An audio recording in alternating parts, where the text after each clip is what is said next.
The Expanse takes place some 200 years in the future. Humankind has spread across the solar system by now, living on different worlds and moons. But interplanetary relations have become strained, and war seems inevitable. There's plenty to ponder over the plot itself, but today we're most interested in the technology of this spectacular spacefaring reality. It's all too common for science fiction shows to capitalize on the fiction aspect of their genre by presenting key technologies without any real explanation as to how they work.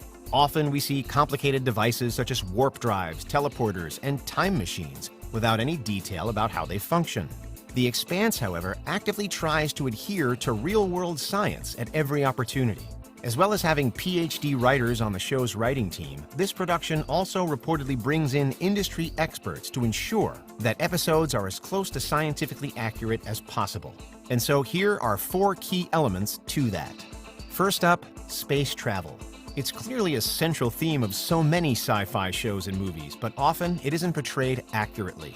Since we don't currently have any way to traverse the vastness of space efficiently, most sci-fi stories depend on faster-than-light travel or some kind of currently impossible element to speed up the process. And The Expanse here, too, takes some liberties. Though the show's setting is across our solar system only, passengers on board ships must still travel at very high speeds to get anywhere. Crew members are then injected with a key substance called juice that counteracts the effects of high G-force on the body. In addition, actual ships can travel with apparently constant acceleration thanks to something called an Epstein drive. But how an Epstein drive works is mostly left to the imagination. Even so, the show shines in its portrayal of actual spaceflight. While many others depict space battles as though they'd be regular aerial dogfights just in space, The Expanse opts for realism. Because in real life, spaceships don't have even close to the mobility that, say, a fighter jet does, seeing as there's nothing in space to glide on. In The Expanse, objects move realistically. They can only go in one direction unless precise thrust or maneuvering is triggered. Another reasonably realistic element here is slingshotting, or the getting of energy-saving gravitational assists from celestial bodies when passing close by. This, again, is a real technique, and one that's been used by NASA to drive probes through space. One difference, thanks to artistic license, is that in The Expanse, slingshotting has also become a dangerous, illegal, and potentially deadly extreme sport. Another of the hardest parts about space travel in sci-fi is getting gravity right. These shows are of course filmed on Earth, so it's up to producers to either replicate zero-gravity situations or explain how artificial gravity is created while in space. The Expanse succeeds on both counts. To create a sense of realism when actors are in zero-G, the show reportedly brought in actual NASA astronauts to train the crew on how to act and move in space, while using wire harnesses to create a sense of weightlessness and CGI screens for yet more authenticity. And whenever characters aren't in zero-G, a generally acceptable explanation is given. On board ships, for example, characters can be seen wearing magnetic boots to stay attached to the floor, or else they're strapped into their chairs. While in other situations, a ship's acceleration is adequately used to show how characters can keep their feet on the ground. Similarly, one group in the show lives on the dwarf planet Ceres at Ceres Station, in the asteroid belt. Here, a certain level of gravity is achieved by having Ceres spin. It isn't Earth-like gravity, but it is still manageable for the inhabitants. Many times, it's small details like this that trip up producers and ruin any sense of realism within science fiction. Other times, artistic freedoms are taken so blatantly and unapologetically, so as to deliberately ignore the trickiness of real-world science. But The Expanse actually uses real-life limitations as a source of tension. For example, many science fiction movies plainly avoid the time lag that it takes to communicate with anybody or anything that's far away in space. Light has a speed limit, which nothing can move faster than. So if one character on Mars is talking to another character on Earth, there could be up to a 20-minute delay between responses. Depending on where exactly the planets are, that means that each character may have to wait some 40 minutes after sending their initial message for a reply. That's how it would work in the real world, but it's not always how it works in sci-fi. Those behind The Expanse, though, have spoken in multiple interviews about realizing that by accepting and using a realistic time lag, they can actually avoid another annoyance in the modern horror and thriller film industries, the cell phone problem. Almost everyone has a cell phone nowadays, but instant access to help and communication is really bad news for filmmakers trying to create tension.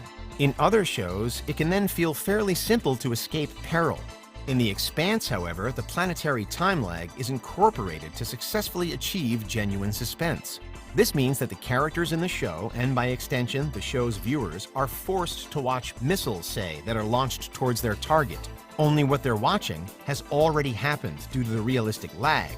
In real terms, the missiles may have hit and everyone could already be dead, but we can do nothing but wait and see what unfolds. Finally, after space travel, convincing gravity, and a realistic time lag, the depiction of Mars in The Expanse deserves particular mention too. The civilization that lives on the Red Planet does so in a reasonably true-to-life way, based on what real science currently expects. In the show, Martian citizens live underground and work to terraform the planet so that one day their children can breathe air there and live outside. It's a long-haul, multi-generational mission, as it would be in real life. And many of the problems set to challenge early settlers in the real world are included in The Expanse as well, such as weird storms and extreme temperatures. Meanwhile, the economy in The Expanse, of which Mars is a major part, perhaps isn't too unbelievable either. There are many without jobs, so it isn't an especially optimistic vision for the future, but the jobs that are available appear feasible, such as that of the Belters, who are employed to mine the asteroid belt for resources. This isn't too dissimilar from some real-world proposals, including some involving NASA, which also aim to mine asteroids in the future. It's too complicated a task for right now, but it could well become commonplace if or when humans become a spacefaring society. Of course, The Expanse isn't all by the book, and it does make some artistic decisions to increase the drama. Real outer space, for example, has no sound because there's nothing for sound waves to travel through. An explosion would generate light, but you wouldn't hear the crash.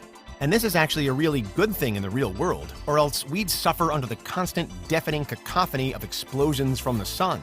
Again, though, the showmakers on The Expanse do realize this, and reportedly even tried filming Season 1 without sound during the space scenes, but it was eventually deemed not nearly as exciting. We can see, though, that overall, The Expanse is an impressive example of a show that focuses on the science in science fiction, and it gets it mostly right.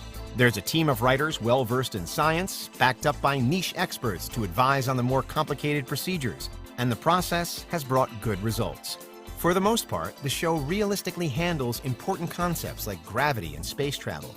And even when unrealistic elements are brought in, there's seemingly an awareness and reason for flourishing that artistic license. The production team has even been invited to speak at real science events before, such as at Caltech University in 2017. So well has their take on space been received. It's a ringing endorsement for a show that may well be one of the most authentic sci-fi efforts on TV. And that's how realistic The Expanse is.